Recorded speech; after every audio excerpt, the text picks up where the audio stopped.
The most important character trait that the Texans offensive coordinator Nick Caley must have to be successful. Hard work, hard work, hard work, hard work, hard work, work. There you go. Hard work, work. Everybody doing it right. Hard work, work. That's what you say. Hard work, work. Earn more pay. Hard work. Do it every day. Hard work. Get up out of 2:45. Hard work. Ready to go and earn more pay. Hard work. Hey, what's going on, y'all? You're tuned to the Sports Talk with Big Sarge show. I'm your host, Big Sarge. Make sure you follow me on the app formerly known as Twitter at Big Sarge Sports with the Z at the end. Make sure you follow me on the Tick and the Talk at Big Sarge Media. Make sure you are subscribed to my YouTube channel at Big Sarge Media. Follow me on Instagram at Big Sarge Sports with the Z at the end. Because, you know, we do everything for the gram. And make sure you are subscribed to the Locked On Texans podcast and to the Locked On Texans YouTube page. What's going on, y'all? How y'all doing this morning? Glad to be back. I know that you all see that I don't have the loud energy that I normally have. And I'm going to tell you about that in just a second. But just glad to be back. 2025 has really been weird, really been strange. It's really been like it's been a weird year so far, and it's only been 2 months. Like we're a month and a half into 2025, and the amount of things that are happening, like, and I'm just talking about. I'll start with my personal, losing 2 people very close to me within a 2-week span in the same month. Dealing with some health issues that I'll tell you about in just a second. The way that the things are going with this country. The cap 5 months. Yep. The way that this country is headed into disarray, and the way that this country looks. Let me take that back. The way that this country looks like it's about to head into disarray and dysfunction. And some people see it, some people don't. Some people are happy with it, some people are not.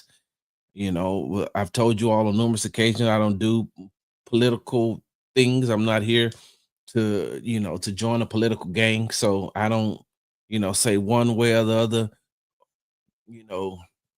as far as political affiliation.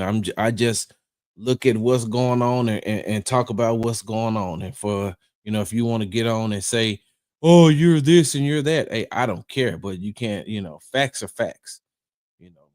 Everybody has a right and entitled to their opinion. But when the facts are the facts, and I'm gonna tell you something. Like I'm so glad. Shout out to Brandon K. Scott from Sports Radio 610, who had me on his B Block podcast. We got a chance and opportunity to talk, and one of the things we talked about when I was on was about, we laugh and we joke about the price of eggs, but like I've never seen I've never seen eggs that expensive.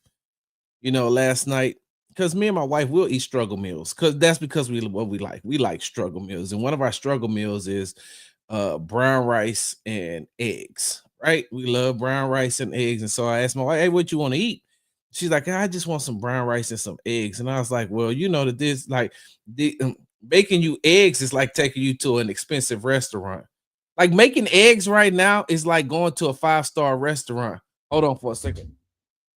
This is that's what's causing me to go nuts with whatever that was behind me. But look, eggs right now, like, let me tell you something. If you want to show somebody that you really love them, when it's time to give them a gift, give them a carton of eggs. Give them a dozen of eggs. Look, I wanted to give my wife like 2 dozen of eggs for Valentine's Day, but I don't know if she would have appreciated that or not. But eggs, as expensive as they are, it's just like giving a gift. It's just like giving an expensive purse or some expensive cologne. Like buying eggs right now. Like, let me tell you something. Like if you could purchase eggs on a consistent basis now, then I'm gonna think you're rich. I am going to think that you are super rich. If I see you posting on social media like egg sandwiches or scrambled eggs or omelet, oh my god! If I see you with an omelet, I'm gonna send you my Cash App because eggs are super expensive. Hey, AD, hey, AD, while you playing, I listen. I'm thinking about selling some Lucy's. Be like, hey, got that egg for you, dog. What you looking for? Here, listen, take this egg for free, right? You can have this egg for free. But next time, yeah, yeah. When you come back, because I got good product. Oh, this is pure white.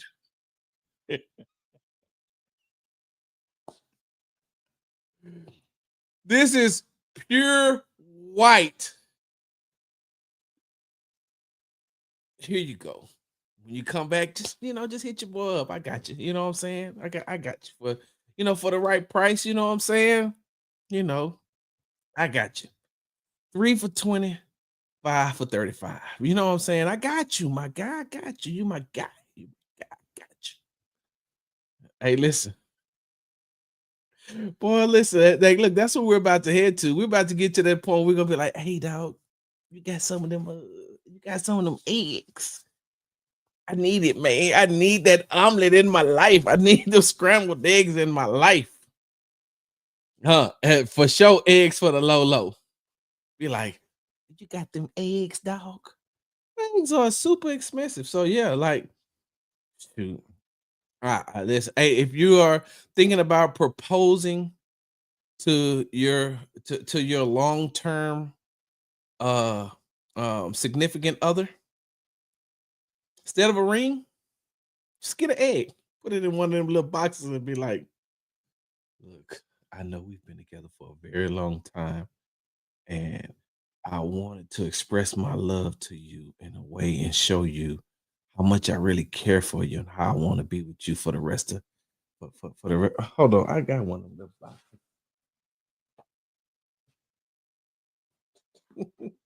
Exactly how you do it. Look, exactly how you do it. He'd be like, I've always loved you since the day we met, since the day we talked, since the day you accepted my friend request on Instagram. I knew that I loved you. And so from the bottom of my heart, I just would like to know, will you marry me? And then you open it up and then there's an egg on the inside.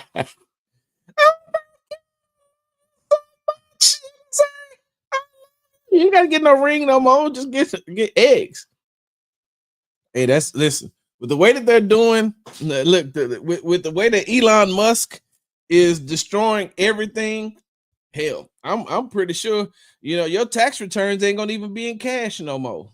And it's be like, yeah, how much? You got how many dependents? Yeah. Hey, 2 cases, eggs for them. Be like, yeah, dog. How much you get back on your how much you get back on your income tax? Yeah, man. I got about 2 cases, man. Shoot, man. Now I'm gonna tell you right now, man. My baby mama let me carry the kids this year. I got 5 cases. You know what I'm saying? I'm about to see what I can do with them.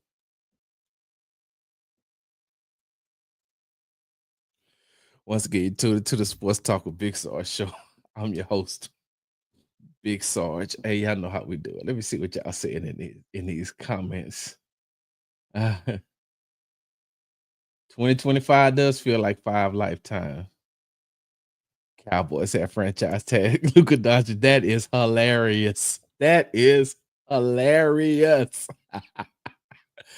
Ah, oh man. What? Per egg? Jesus. Get the egg white packs from Costco. Game changer. All right. Um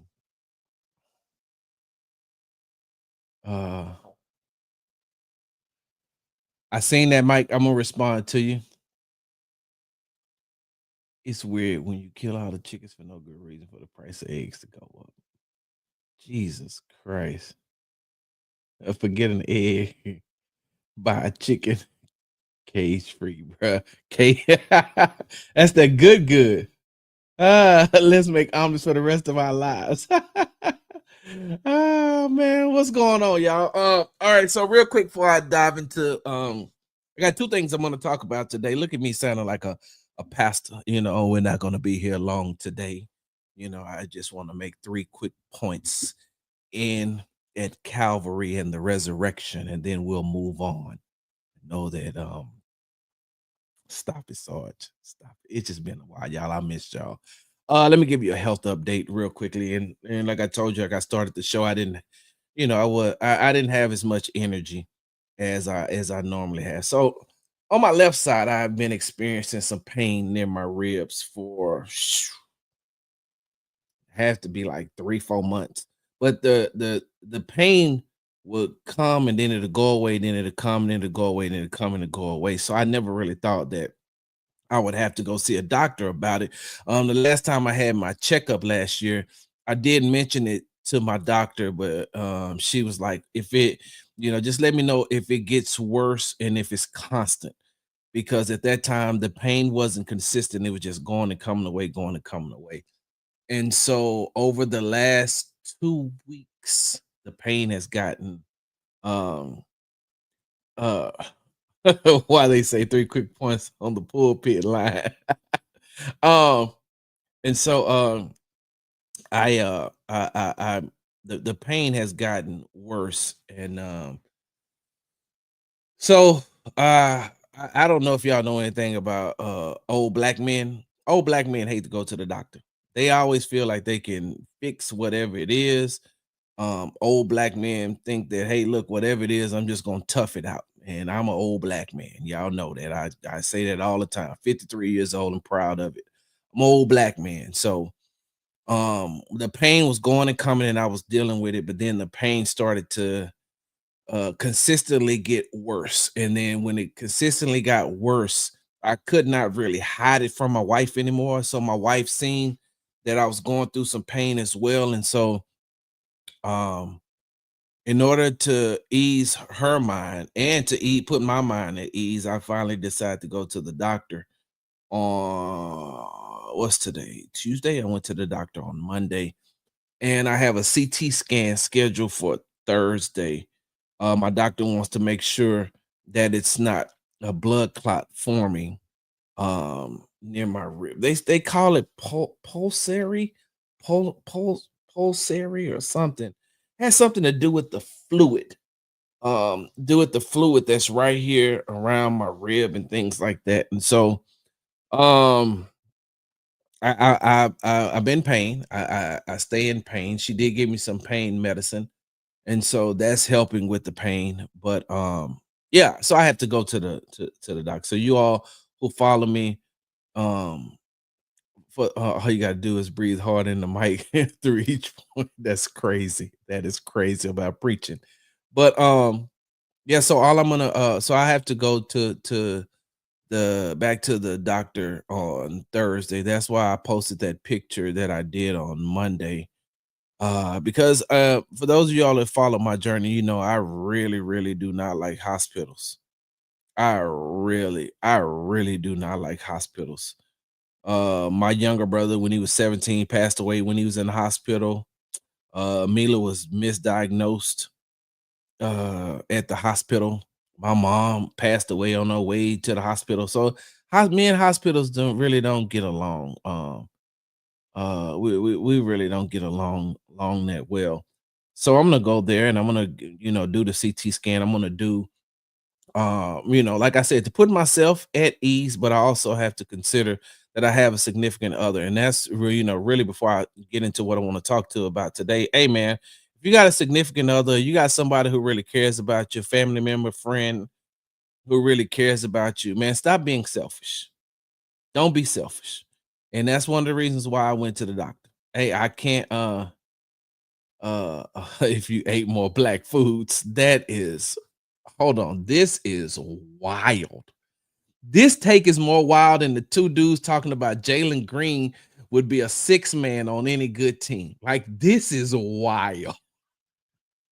More black foods. What's a black food, AD? You want me to eat chillins? What you want me to eat? Chillins? Crackling? Well, what? The doctor's going to prescribe some Walmart wings. I hope not, unless they want to see me again. And this time they put me through a CT scan. I'm just gonna let the Walmart wings has messed up my stomach. I'm just gonna let it go right there. I got loose bowel syndrome. Link basket. David.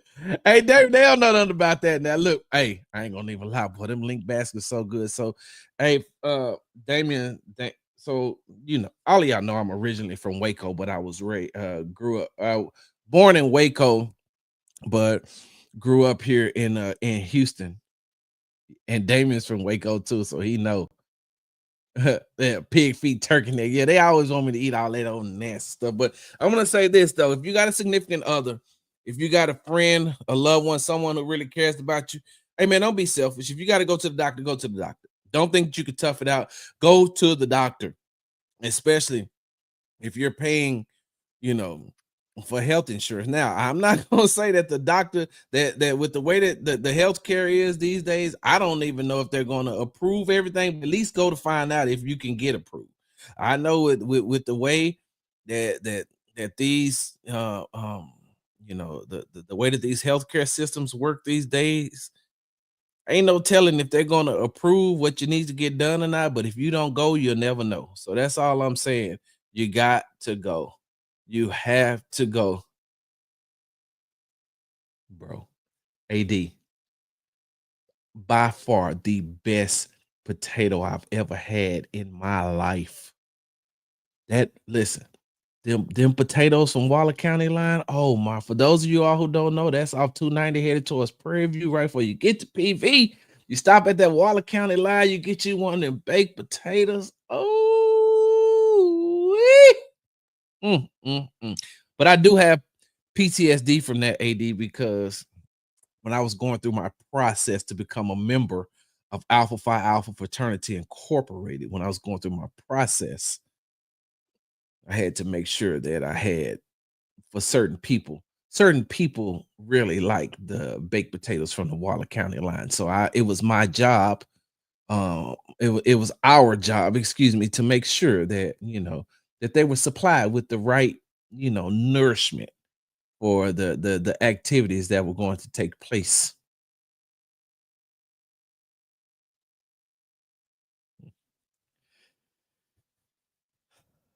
All right, y'all, let's go ahead and jump into this thing. Listen, I'm gonna get to the most important character trait that Texans OC Nick Caley must have, but I gotta say something, right? Because it's been a minute since we talked. One, I love the Kendrick Lamar halftime show. For those of you all who didn't like it and wrote dissertations about it, you're weird. If you wrote a dissertation about not liking it, you're weird. I didn't like the Who. Didn't write a dissertation about it. Bruce Springsteen, I think, did the halftime show one time. I didn't like it. I didn't write a dissertation about it. The Weeknd. I am not a Weeknd fan. I don't listen to none of the Weeknd's music, but the Weeknd was there for somebody. I just said, hey, I didn't like it and I moved on. There was no need for to write a dissertation, right? So I say that to say this, right? This past weekend, the NBA had this All-Star game, right? And the format in which they had the All-Star game is weird to me, of course. I mean, it really is weird. What the NBA has been trying to do with the All-Star game from for the longest time since the 90s. Like after the 90s, it felt like in the 90s, maybe the early 2000s, the NBA All-Star game started to take a nosedive as far as being entertaining. It's been a very long time since I've watched a dunk contest. Like there's been a long time since I've watched a NBA dunk contest. Sometimes I'll watch the 3-point contest just because I want to watch it. Or I'll watch the skills challenge, depending on who's in it. But I'm gonna be honest with you. I did not partake in any of the NBA All-Star, festivities as far as watching it was concerned. And I don't need to write a dissertation about it. I just need to say, hey, I don't like it. I've seen so many people thinking that their opinion is what needs to be heard. And don't get me wrong. Hey, look, you're entitled to your opinion. I respect it. I respect it. I just disagree with it. So, there's a lot of people that's writing a lot of things about the NBA, and they're starting to. What the weird part about it is they're starting to blame the players. And when you're blaming the players, right? When you're blaming the players about the product, right? When they don't really have a say so in the product, especially when it comes to these all-star games. They're just there to show up and just to play. But one of the things that really that I want to highlight real quick is about LeBron James, right? And so LeBron James was selected to the NBA All-Star team, and before the game, he said he wasn't going to play. And people are upset saying, well, if you knew that you felt that way coming in, then why didn't you just give up your spot to someone else? Like, couldn't it have been that LeBron tried to go and at the last minute he just realized he could not go? Like we could see it that way, correct? We could see it as LeBron James not being able to go, but giving it as much as he could, thinking that maybe he'll be able to go in the All-Star game. I mean, LeBron James doesn't like to disappoint the fans either. And so, I could see how he may have tried to go and then just at the last minute is like, "Yeah, I can't go."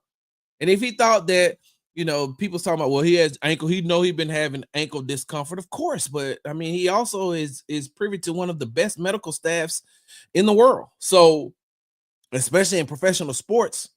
So I think that LeBron James could have. I think that LeBron James probably tried and gave it his all the way up to the last minute, and then he just couldn't go. So now the fans are mad, right? The fans are mad at LeBron. The fans are also mad at the players in the NBA All-Star game, saying you're not giving it your all, you're not doing this, you're not doing that. So listen, what I'm about to say right now, it's probably going to go over a couple of people's heads, right? It's probably going to go over a couple of people's heads. There's going to be some people out there that's going to get exactly what I'm about to say, right? They're going to get exactly what I'm about to say. And I'm going to be honest with you. Let me preface my statement by saying this. And if you're going to watch this later on, just go ahead and, go through like, I don't know, just keep pushing the 30-second or hold it down to 2 times so you can skip through this because some of y'all are not going to get this analogy, but I have to say it this way because this is the only way I know how to say it. What the NBA is doing is stepping on its own product. Okay. What the NBA is doing is they're stepping on their own product.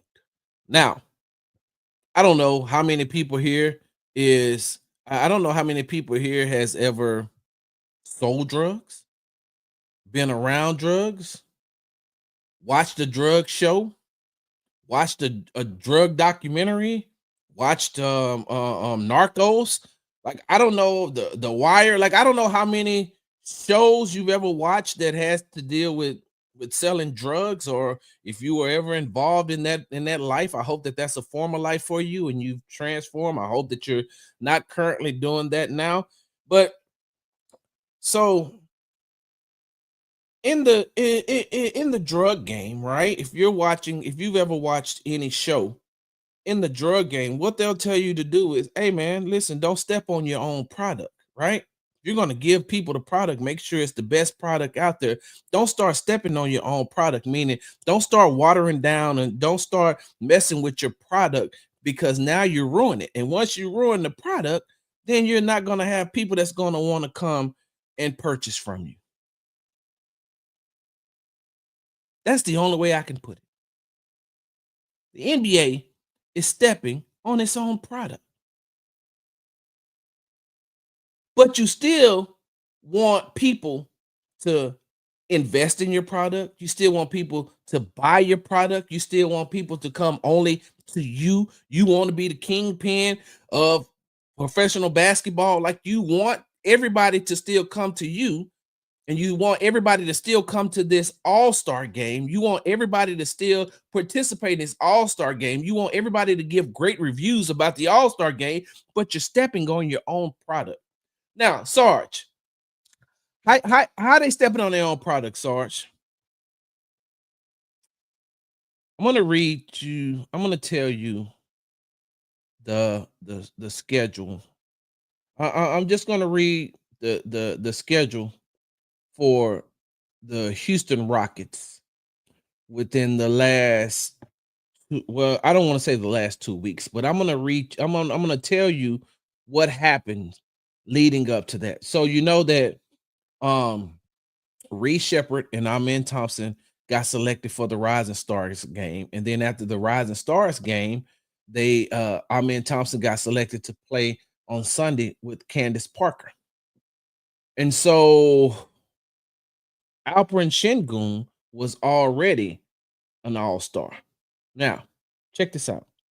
So the Rockets had a game, right? The Rockets had a game February the 12th against Phoenix. And then they had to play Golden State on the 13th. So they had back-to-back games on the 12th and the 13th. After that game, Alperen Şengün, Reed Shepard, and Amen Thompson had to get on a plane, fly to California, because on the 14th, right? The 14th, the media availability started for the All-Stars, and then Reed and Amen had to play in that game, in the Rising Stars game. So now they played on the 12th, they played on the 13th, and they got to fly and they got to play on the 14th. Then they had that one day off, and then they had to play again on the 16th. Now you're saying to yourself, well, Sarge, they get how many days afterwards? I'm glad you asked that, because the reason why I started with February 12th through February 12th and 13th, the back-to-back games, is because they go Thursday for Amen and Alpy, Thursday, Friday, Saturday, Sunday. That's 5 games. So you got players. Now, I'm just reading the Rockets schedule. I'm not even talking about, if I'm not mistaken, for the Golden State Warriors, Steph Curry had to do the exact same thing. I think he played in back-to-back. I think they played Dallas the night before and then came to Houston and played the Rockets, and then they had to leave to go. I mean, of course, it's like going home, but they still have to go and get ready for All-Star activities. Now, like I said, the reason why I started with the 12th is because the 12th, the 13th, the 14th, the 15th, and the 16th. Let me read to you a week prior to what the schedule for the Houston Rockets was. On the 3rd, they played the Knicks. On the 4th, they played Brooklyn. On the 6th, they played Minnesota. On the 8th, they played Dallas. On the 9th, they played Toronto. And even though Alpy didn't play in all these games, you know who did? Amen Thompson. So within a 2-week stretch, right? 1, 2, 3, 4, 5, 6, 7, 8, 9 games for our men. And then they get a break, and then they come back again. They play against Minnesota on the 21st, a game that started at 7:30, that was supposed to start at 7:30, that has been moved to 8:30, so they can put it on television, right? And as soon as the Rockets finish that game, they have to get on a plane because they played the next night in Utah. 2 different time zones, back-to-back games. You push their game up another hour, so that's another hour. More time that they're losing as far as recovering, and you're making them play again. Hold on. In January, right? January. Let's start with the 13th. They played Memphis on the 13th in January. Using January. They played Memphis on the 13th, Denver on the 15th, Sacramento on the 16th, Portland on the 18th, Detroit on the 20th, Cleveland on the 22nd, Cleveland on the 25th, Boston on the 27th, Boston on the 27th, Atlanta on the 28th, which was a makeup game because of it was postponed due to weather. Then the 30th, they played Memphis. The 1st, they played Brooklyn, and then you go into the rest of it. So you understand what I'm saying? And I'm only using the Rockets. I'm only using the Rockets as an example, but I can use who else? Name another player that was an all-star that played in that game, and I guarantee you we can go to their schedule and we'll look at the exact same thing. And that's what I mean by the NBA is stepping on their own product. Because when it comes to this all-star game, that doesn't mean a thing to these players. Doesn't mean a thing. You're having them because you got greedy and wanted to do these NBA Cup games, right? These NBA Cup games, and now you have those games right there, and then you got to come back and you still got an 82 game schedule. So you're trying to make up for that 2-week stretch that you're doing that you're doing the Cup games, and then you're pushing them to go play in Las Vegas. Like, the scheduling is what is stepping on the product. Your scheduling process is stepping on the product because the players are not having enough time to recover, and you want them to do those type of things, those type of activities, playing these games because you got these big television deals.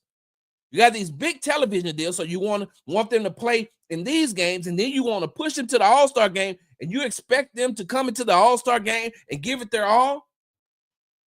The NBA is what's doing a disservice to the All-Star game, not the players. And that's what I want the fans and the media to realize. That's what I want the fans and the media to realize, is that it's not the NBA players, it's the NBA itself. It's the NBA itself. The NBA is what's causing these terrible All-Star games. If you really want to see a good All-Star game, what the NBA needs to do is take a break leading up to the game, and then take a break after the game, right? Take a break leading up to the game, like they used to do, and then take a break after the game. So now you've given them, coming off of playing in their first half of their regular season schedule, playing the first half of their regular season schedule, you give them a little break coming into that game. They could be competitive. Then they have a little bit of time to rest, and then they're right back. Look, let me look at something right quick, right? The All-Star game was Sunday, right? Let me see something. The All-Star game was Sunday, right? LeBron James didn't play in that game on Sunday, right? You know what happens on Wednesday?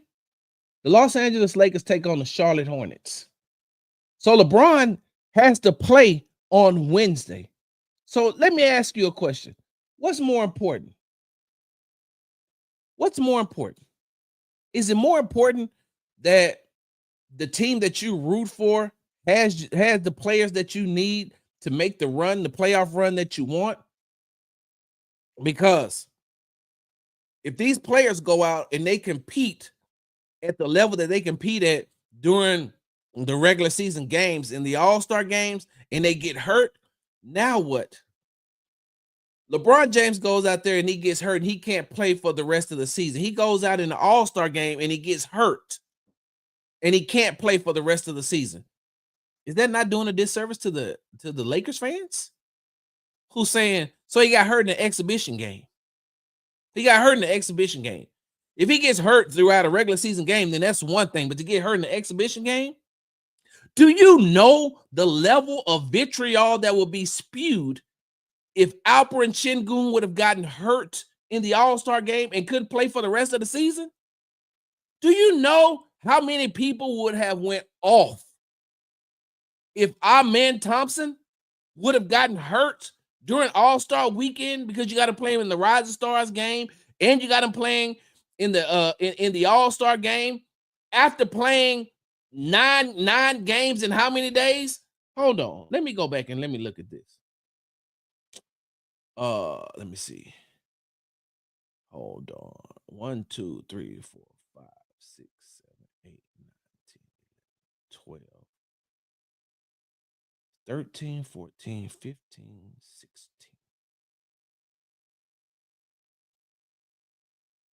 17, 18, 19, 20, 21. In 21 days, right? Let me write that down. 21 days. Amen Thompson played 1, 2, 3, 4, 5, 6, 7, 8, 9, 10, 11, 12. 12 games in 21 days. And then if you add 3 more days, 24 days, He played 14 games. Now you're telling me in a 21-day stretch, right? In a 3-week stretch, Amen Thompson played 12 games. That's including back-to-back games. That's including on 1 day's rest. You're telling me that that's not a lot of basketball? 12 games in 21 days, including. Hold on, let's see. You know what? Now y'all done brought out the nerd in me. Let me look at let me look at this thing a little bit more. So hold on. Where did I start? I started right here. So there's 1, 2, 3. 3 back-to-backs, right? And then let me see. It's 3 back-to-backs. And then that 21 days, 1, 2, 3, 4, 5, 6, 7, 8. 8 days of rest. I'm just saying. I'm just saying. The NBA is the one that's stepping on their own product. Get your scheduling together. Give these players enough amount of time to rest before you have this all-star game. And then take it back to the old format of where it's the East versus West. Give them some type of monetary incentive to play and then move on from there. It isn't like the NBA doesn't have the money, because how much you think it cost to put on a production this past weekend? How much money you think it cost to get Kevin Hart to do what he did? Y'all think Kevin Hart was just out there for pennies? Kevin Hart got a bag, and everybody else that was involved in the NBA All-Star got a bag. You got the money. You got the money. Find some way to incentivize these players to play on All-Star if that's what you're trying to promote. But if it's not what you're trying to promote, then just keep running everybody out there. Side note, hey man, so okay. Hey, February is Black History Month, right? We just gonna make so Mac McClung is just he gonna be honorary. Like Mac McClung, he can come to the picnic, right? I mean, the dude that won 3 straight, slam dunk titles in the month of February. Like 3. Mac McClung. If y'all don't know the ethnicity of Mac McClung, look it up. Mac McClung is he honorary now, right? Like he can come to the look. If I'm there, he can come to the barbecue. Hey man, Mac coming in. He got a +1. He can bring a +1. He won 3 straight dunk contests in the month of February. Hell, I guess that we inviting him. Hey, what's the white cornerback from the Philadelphia Eagles that scored the touchdown, had the pick 6 in the Super Bowl? God dang it, I can't. AD, what's his name? AD, what's the name of the white cornerback who had the what you call it? The pick 6. I can't think of his name. Might as well allow him. I mean, he had Cooper DeJean. Yeah, Cooper. Thanks, J Mac. And we might as well invite Cooper and Matt. Y'all come together. Y'all, I mean, it is what it is. I mean, if you're gonna dominate and operate. Hey, did Tyler Hero win the 3-point contest? Wait, hold on. Tyler Hero won the 3-point contest too, right? If I'm not mistaken. God dang it, I probably should have looked that up, but I didn't think I was gonna talk about this. Yo, if Tyler Hero, if y'all telling me that Tyler Hero won the 3-point contest, I gotta look it up. Who won the Hey Siri? Who won the NBA 3-point contest?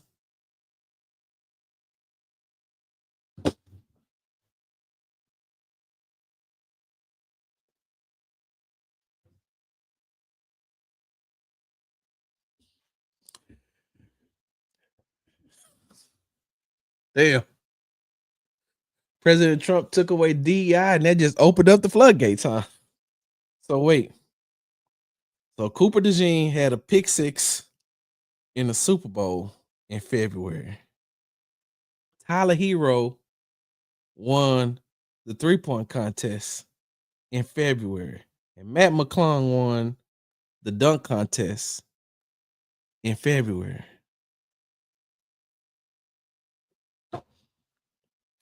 Guess DEI. I mean, they got rid of DEI and it just opened up the floodgates, huh? Hey, get rid of DEI and look at what happens. You get the slam dunk champion, the 3-point champion, and the pick six in the Super Bowl. Get rid of DEI, and then the month of February just opens wide up, right? It's no longer Black History Month, is it? Can we really say it's Black History Month? What's the accomplishments for this month? Jalen Hurts got a Super Bowl, right? Jalen Hurts got a Super Bowl. J Mac, thank you for that. I forgot Josh Allen won the MVP. So they got Josh Allen, Matt McClung, Cooper DeJean, and Tyler Hero. It's over, bro. I'm good. No more Black History Month. President Trump got rid of that too. What's next? Well, what's next? I hate to see. Look, if all that happened in Black History Month, what's gonna happen during Juneteenth? Once again, you're tuned to the Sports Talk with Big Sarge show. I'm your host, Big Sarge. Make sure you follow me on the app formerly known as Twitter at Big Sarge Sports with a Z at the end. All right, y'all.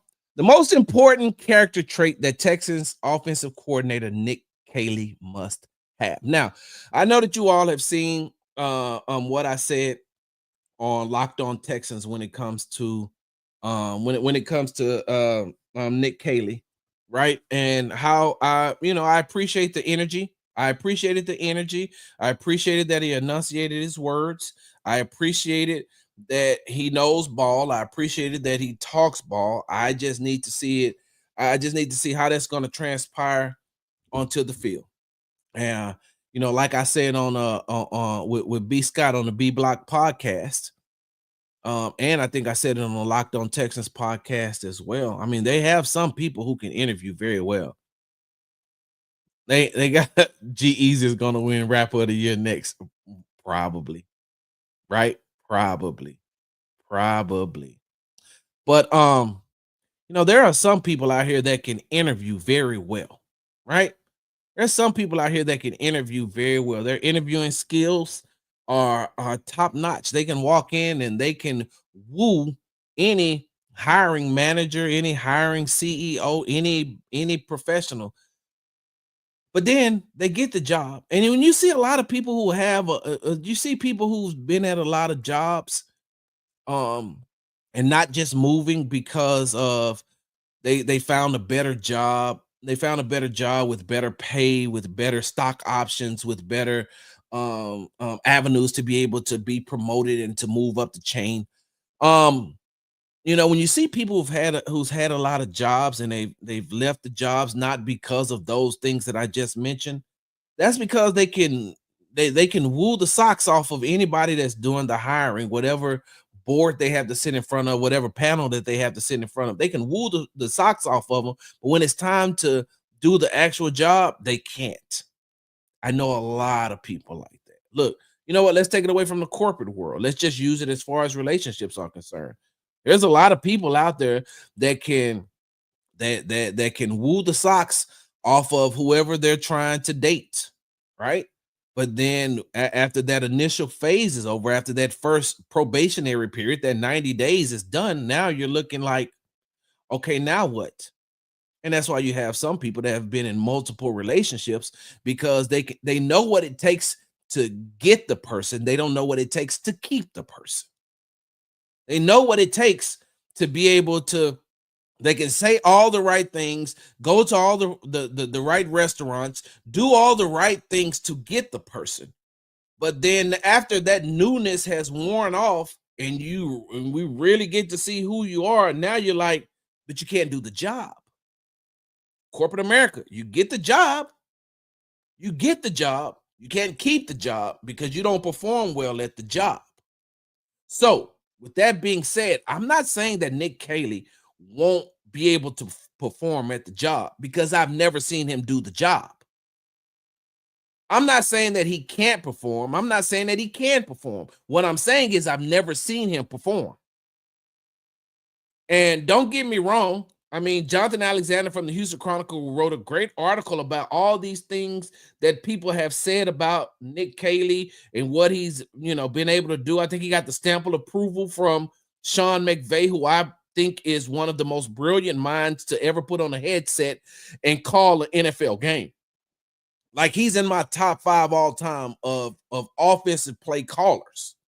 Like, outside, I mean, because like when you look at when you look at what Bill Walsh was able to do as far as the offensive, when you look at what Bill Walsh was able to do from an offensive play calling standpoint and the way that he was able to recreate, to create something that the NFL has never seen before and be able to win, championships with that and be successful with that. That's the exact same way that I look at same way I look at Sean McVay.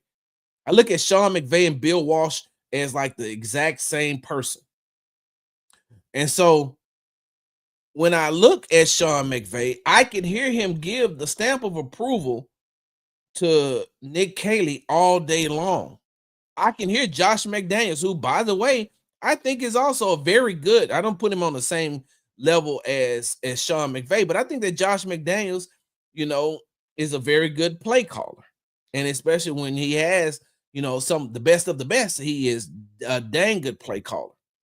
So I know Josh McDaniels has talked about Nick Caley. I know that Sean McVay has talked about Nick Caley. Some of the other people that have been around him has talked about Nick Caley. But I've never seen Nick Caley call one play. And so I don't want to sound like I'm not believing that Nick Caley can be a good offensive play caller. What I'm telling you is I've never seen him do it. And until I see him do it, then that's when I'll give my judgment. I did the exact same thing when it came to Bobby Slowik. Bobby Slowik said all the right things in the press conference. Then I watched him for 2 years, and I'm saying to myself, Bobby, you're not ready. You're just not ready.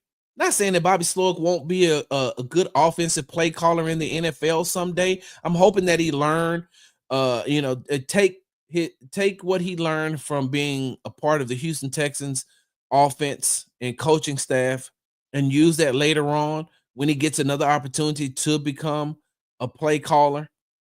And then that can, eventually propel you maybe to what your ultimate goal is and to become a head coach. But I watched Bobby and I said, he just couldn't get the job done. Bobby was a first-time play caller. And so I'm not, like I said, I don't have any judgment on what Nick Caley is going to be as an offensive play caller. What I do like is that he does bring the energy. He has coached the position. He should be a very intricate part of the run game. He knows exactly what the tight end, what he should be getting from his tight end groups. I said this on the Locked On Texans podcast. He's going to know early on if Dalton Schultz is an asset or a liability. Like, that's the one thing. Like, he may,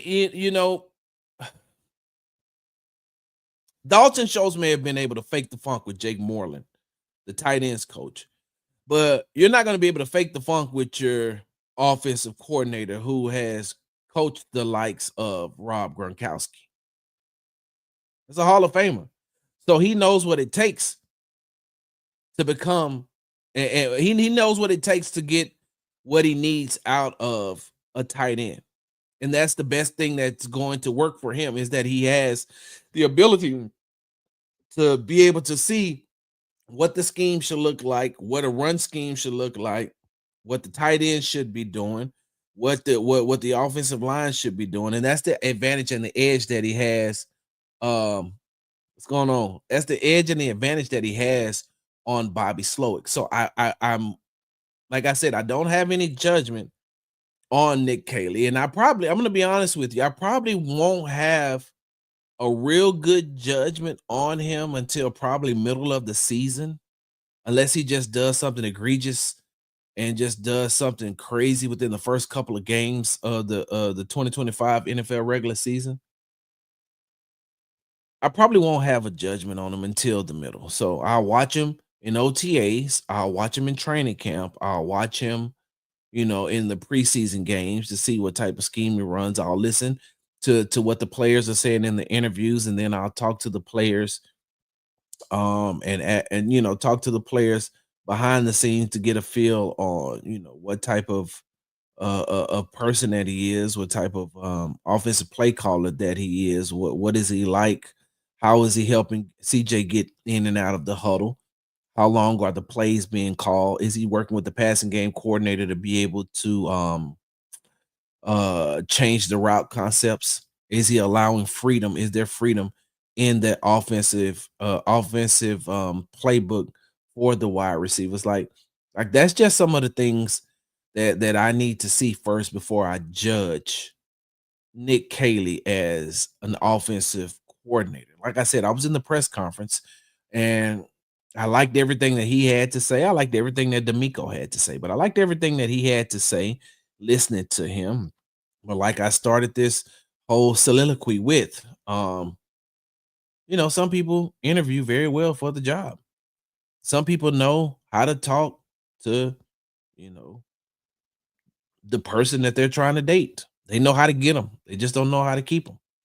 But the most important character trait that I need to see from Nick Caley and what I didn't see from Bobby Slowik is, what is your method of adjustments?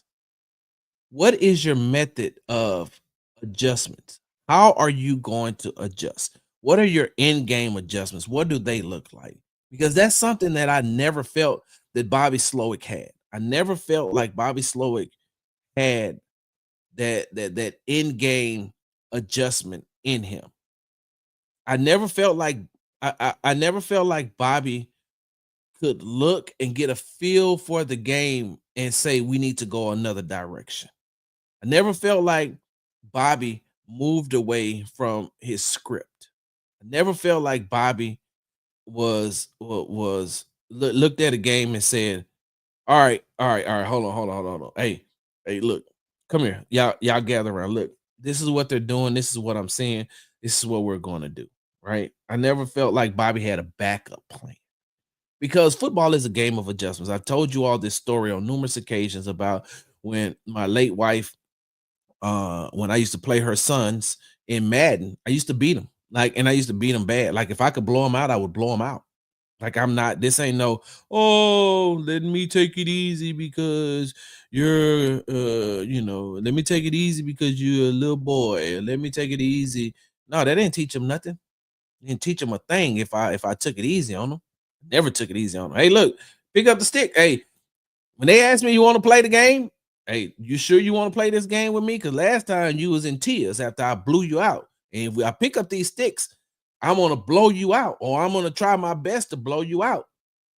And you know what happened though? Over time, that was a learning lesson for them. And when I was teaching them to play football in real life, hey man, football is a game of adjustments. So whatever plan that you had coming in, it may work for a certain amount of time. But when I adjust to what you're doing, how are you going to adjust to what I'm doing to make me have to adjust again? That's all it is for 4 quarters. Well, yeah, yeah, for 4 quarters, football is just a game about who's making the best adjustments. Because if an offense finds out that it can do a certain thing to the defense, they keep doing it until the defense adjusts to that thing. Then once the defense adjusts to that thing, then the offense has to go back and they have to adjust. So that's what I used to teach the boys. Hey, look, man, football is a game of adjustments. And as time went on, they started to get better and better and better. Then I stopped playing before I knew that they could beat me. That's the smart thing. That's parenting 101 right there. Hey, look, I'm gonna give y'all that for free. The next time it's gonna cost you a dozen of eggs to get this type of information. And if you're just now joining the show, go back and find out why I say it's gonna cost you a dozen of eggs for me to give you this type of parenting advice on a consistent basis. But over time, I was able to teach them how to adjust and how they were able to take that from just playing a video game and take it to playing in game. Oh, okay. I'm gonna have to do this. I know what I practice. I know what the coach say, but this ain't going the way that we practice. This ain't going the way that it's supposed to go. And that's the one thing that Bobby did not do. That's why the Houston Texans offense looked so putrid in the second half. That's why it looked so lethargic in the second half of games, because Bobby never made the adjustments while the defensive coordinators were making the adjustments.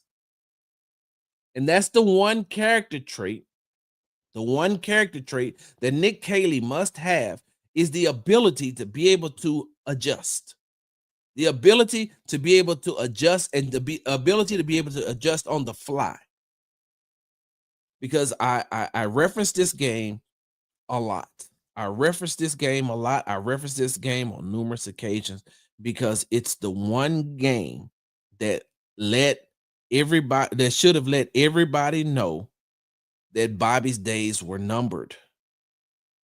I can tell you this. This one game that I'm about to talk about,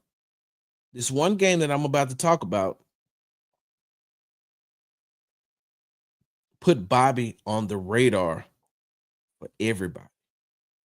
And I'm talking about the fans, the players, and the organization. You are right. Exactly, Madison. Exactly. The Lions game. You had the best team at the time. You had the best team in football on the ropes. Let me see something, y'all. Give me 1 second. Give me 1 second if y'all don't mind. Just 1 second, and then I'll let y'all out of here. Look, that's a lot of old pastors be telling. Just give me 1 more second, y'all. I ain't gonna be long. I ain't gonna be long, y'all. Just work with me. I ain't gonna be long, and then that sucker be a whole nother hour. Be like, bro, what are we doing? Are you serious right now? All right, let me see something, y'all. Where is this game? What week was that? La la la la la la. Okay, y'all, give me a second. Okay, it's right up in here. Here we go. Week 10. Week 10.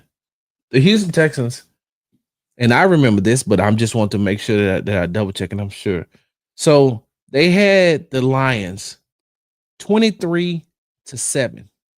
23-7 at the half. They had forced Jared Goff into throwing 3 interceptions. He only had 91 yards passing. Let me see. Jahmyr Gibbs had 15 yards rushing. David Montgomery had 6 yards rushing. Amon Ross St. Brown had 22 yards. Jameson Williams had 36 yards. Sam Laporta had 29 yards receiving. They were up on the best team at that time. The Detroit Lions were 8-1, 5-0 in their conference. 8-1. They were the best team in the NFL at that time. And the Houston Texans were up on them 23-7. Well, in the second half, they got outscored 19-0. Jared Goff threw 2 more interceptions, but he threw another touchdown at 149 yards passing. Jahmyr Gibbs had 56 yards rushing. The receiver still didn't do anything, but where am I looking? Let me look at it right here. Playlist scoring. In the second half, right? What am I looking at? Right here, right here. In the second half, David Montgomery got a touchdown. They kicked a field goal. They kicked another field goal, but there was another touchdown. Amon-Ra St. Brown got a touchdown. So they outscored them 19-0, right? Team stats. Here we go. The Houston Texans offense put up 97 net yards, total net yards in 30 plays. They had 97 yards. They had less than 100 yards of offense in the second half compared to 151 in the first half. So you got 151 in the first half. You'd have put another 150. That's 300 yards of offense. That's not bad. But you had 97 yards of total offense.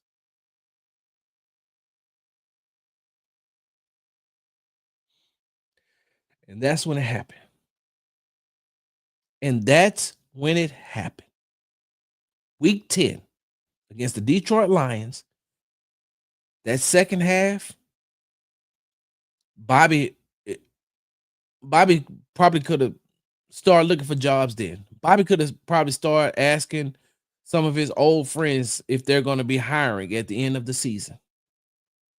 Bobby probably could have reached back out to PFF, see if they was going to have an opening. Somebody would have something for him, because that was embarrassing. That was embarrassing.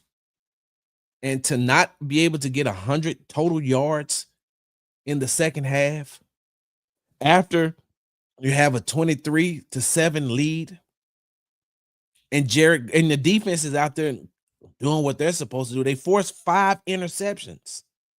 But like I've said before, on the opposite side, who was over there? You had Ben Johnson, who made the necessary adjustments at halftime and came out and beat the Texans. Came out and beat them. Nick Caley, do you have that adjustment trait? Do you have the ability to be able to adjust on the fly? Do you have the ability to adjust during adversity? Do you have the ability to say, do you have the character trait and the ability to be able to scrap everything that you've done and say, okay, let's do something. Let's do something else. What is your contingency plan during games? And then what is the contingency plan to your contingency plan? Because the game is going to take turns all throughout the games. All throughout the game, excuse me. And if you got somebody that you're going matching wits with on the other side, if you have a defensive coordinator who knows how to make the adjustments, they're going to keep you on your toes the entire game.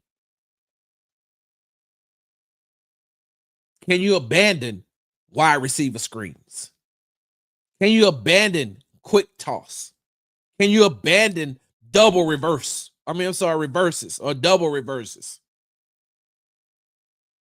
Can you abandon sending your wide receivers down the field 10 and 12 yards, knowing that the defensive front seven is getting pressure on your quarterback?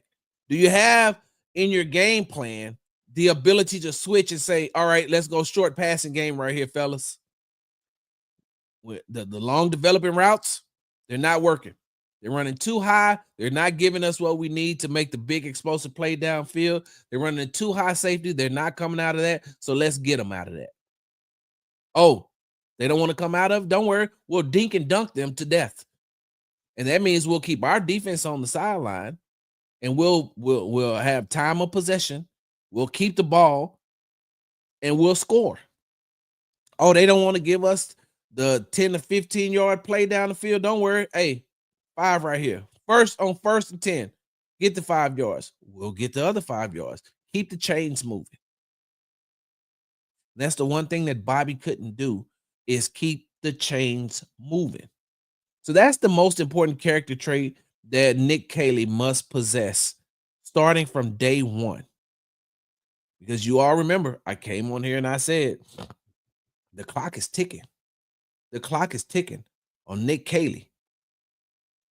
He can't make the mistakes that Bobby Slowik has made, because Bobby Slowik has already made the mistakes as the first time offensive play caller. He's made all of those mistakes. Now what the Houston Texans fans and the organization want to see is, hey, man, we've seen what not to do. We need you to step in here and see what you can do to keep it moving, to keep it going. Can you do that? Can you do that? Can you do whatever it takes to keep the chains moving, keep us winning, and not do what Bobby did. Of course, you're gonna have some time where it's gonna look the same as Bobby because I mean Bobby made the same mistakes that former and prior first year offensive play callers made too. You're gonna make those same mistakes. Look, how can you correct those mistakes? How easily can you correct those mistakes? How easily can you make the adjustments? Because the time is ticking for Nick Caley, but the time is also ticking for D'Amico Ryans. I said this on the Locked On Texans podcast. I put out the clip, but I'll say it again right here on Sports Talk with Big Sarge.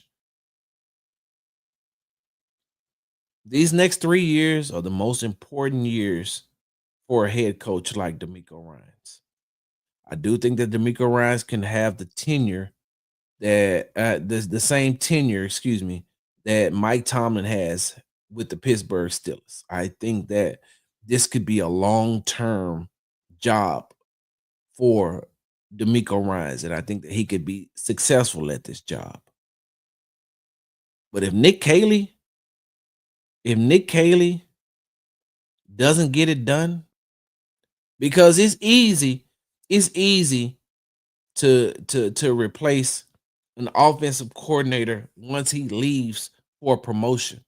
Once the offensive coordinator leaves for a head coaching job, it's easy to sell that. Hey, look, he had another opportunity, so he got a chance, that he left.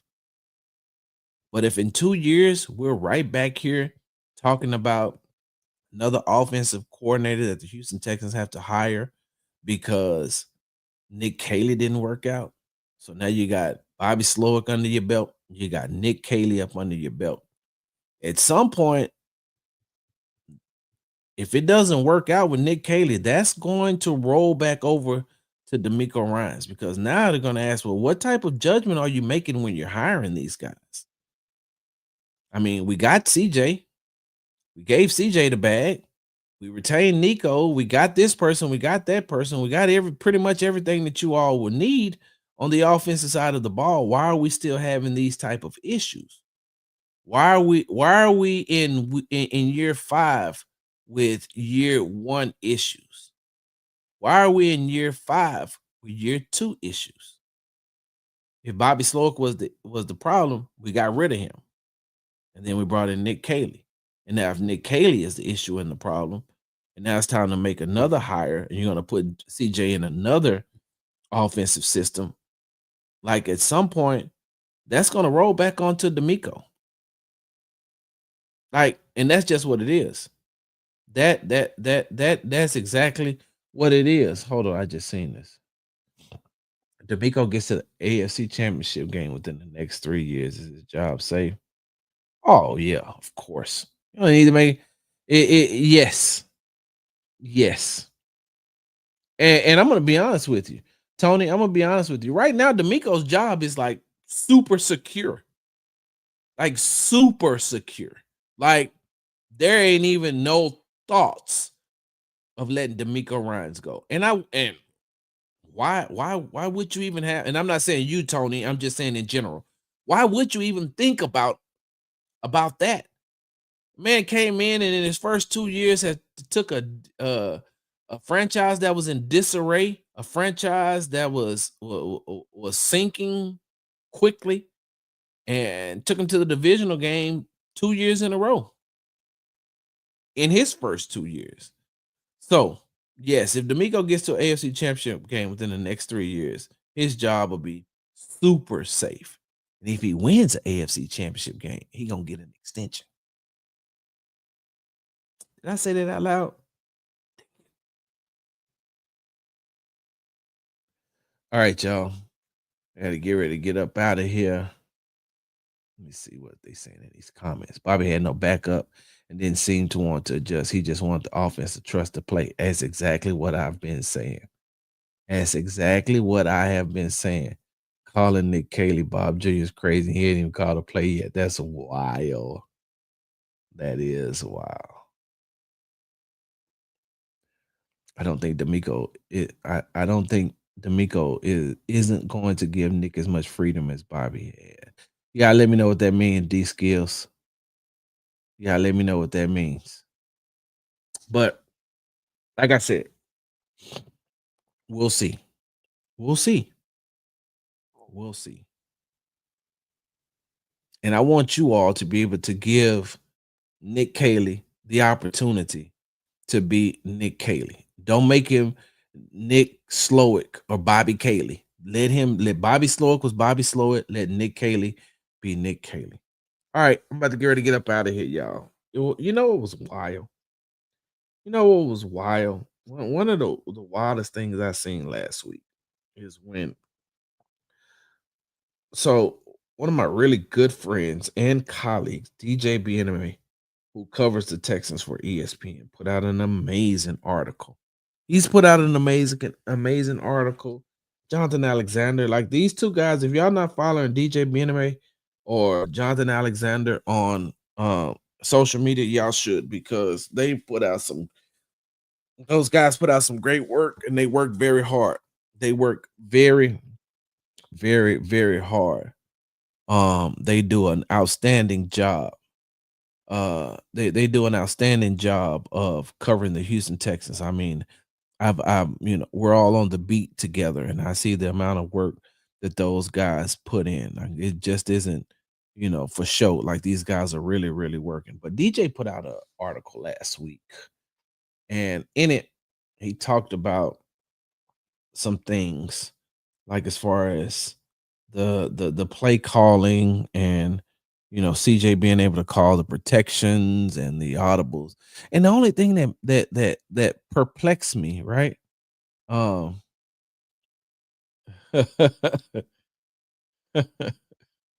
on, Tay. I'm gonna wait, hold on. Tay, what this mean? You gotta tell me what this mean. I don't know what that means, Tay. You gotta tell me what that mean. But the only thing that I was perplexed by was the amount of people who follow me, but not only follow me, support me as far as Sports Talk with Big Sarge is concerned, and support me with the on social media as well, acting like that was the first time they had ever heard that, acting like that was the first time they had ever heard that CJ couldn't consistently call out the protections because Bobby wouldn't allow that. Not that he couldn't do it, that Bobby wouldn't allow it. Acting like it's your first time when I start, when you all heard about audibles, with him being able to audible and things like that. And I was like, I told y'all that. I told you that the play was coming in, it was taking entirely too long to get in, and there was no time to audible. And even when there was time to audible, he kept saying, hey man, just trust the play. Just trust the play. I told y'all that. I told y'all about how the wide receivers weren't allowed to really break off their routes. Between Bobby Slowik and Ben McDaniels, they just said, trust the play and trust the route. Trust the play, trust the route. Question. Y'all really think that Xavier Hutchinson and John Mechie don't know how to play wide receiver? Y'all think that two All-Americans coming out of college don't know how to play the wide receiver position? Y'all don't think that sometimes they saw things, they know what route was called, but they seen something totally different and could have been able to break off the play and giving CJ another option, especially when he was under pressure and under duress? Sure, when CJ started rolling out, everything breaks down. But off the rip, let me tell y'all something. Then I'm gonna get up out of here. Let me tell y'all something about John Mechie, right? Because John Mechie seems to be the person that y'all love to criticize the most. John Mechie seems to be the wide receiver that y'all just want to get rid of on a consistent basis. Don't think that he can do what he needs to do. Don't think that he is that a player that the Texans need to keep. One, there isn't a route that has been made that John Mechie cannot run. John Mechie runs amazing routes. John Mechie can also catch, right? John Mechie can also catch. And John and I had this conversation when he talked about Mechie, dropping passes. I was like, John, why receivers drop passes? I mean, I know that DeAndre Hopkins spoiled Texans fans when he was here because he doesn't drop a lot of passes at all. DeAndre Hopkins. I was like, but I still seen him drop one in the biggest moment, one of the biggest games he's ever played in. I watched him drop a wide open pass. Why receivers drop passes, right? Question. What option y'all think John Mechie was on some of those plays?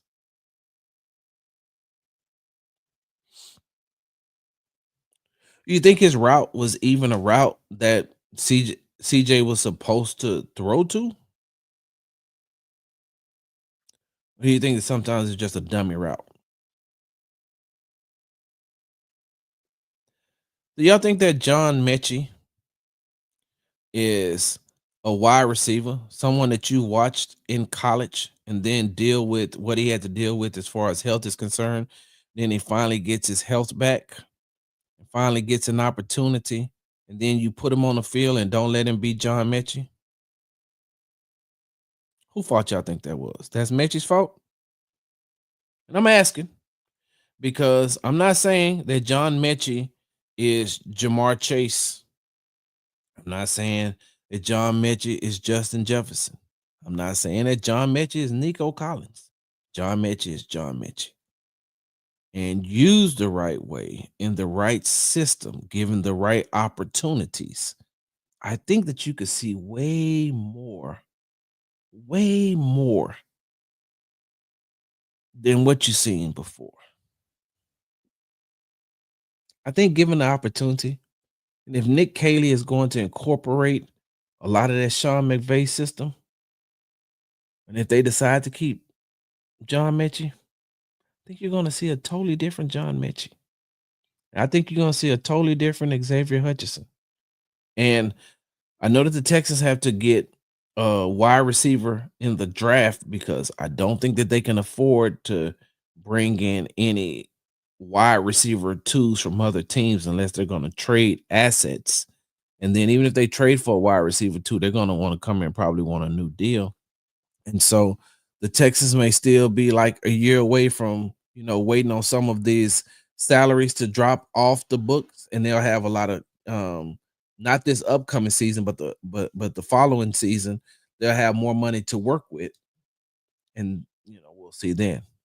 But I just don't like this notion of people not thinking that John Mechie is a good wide receiver. Given the opportunity, if he doesn't take advantage of the full opportunity that he has, and I mean the full opportunity of him being out there consistently, if he doesn't take advantage of that, then by all means, hey, get rid of him.